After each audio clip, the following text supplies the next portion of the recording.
فاتحی یو فضیلت دا هم د چې نبی علیہ الصلوۃ والسلام فرمایي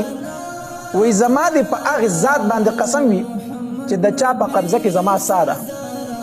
نبی علیہ الصلوۃ والسلام فرمایي وی د سوره فاتحه په شانتي صورت نه په انجیل کې چرته نازل شوی دی نه چرته په زبور کې نازل شوی دی او نه په خپل په قران کې داسې بل صورت شته دی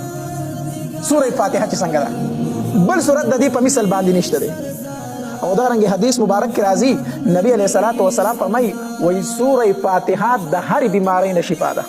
د هر بیماری نه شفا چې د سوره فاتحه ده د دې وجه نه د دې صورت نوم یو سوره الشفا هم راغلی حدیث مبارک کې سوره فاتحه ته په حدیث مبارک کې سوره الشفا ویل شي نو کور کې د بیماری دا بهترین علاج دا دی چې سوره فاتحه وایا او په دموا په خپل امسکا او په دغه مریض باندې امسکا الله تبارک وتعالى ورته شفا ورکړي خو چې کله کامل یقین د انسان موجود وي دا د سوره فاتحه سو مخصوص فضائل احادیث مبارکه کې ذکر شوی دي سوره فاتحه مکی سورت ته او په دې کې و آیاتونه مبارکه دي بسم الله الرحمن الرحیم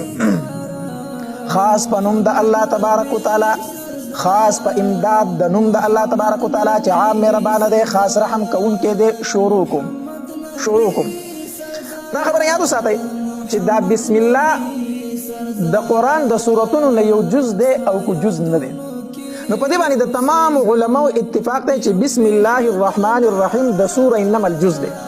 سليمان عليه الصلاه والسلام چې بلقیس ته خط لګو کنه نو شروع په بسم الله الرحمن الرحیم سره کړی و نو دا بسم الله په قرآن کې په منځ کې چې په یو سورت کې راغلی هغه صرف سوره انما دی چې هلته د قرآن په منځ کې دا سورت موجود دا آیت موجود دی په دې خو اتفاق دی چې د سوره انما نه بسم الله څه دی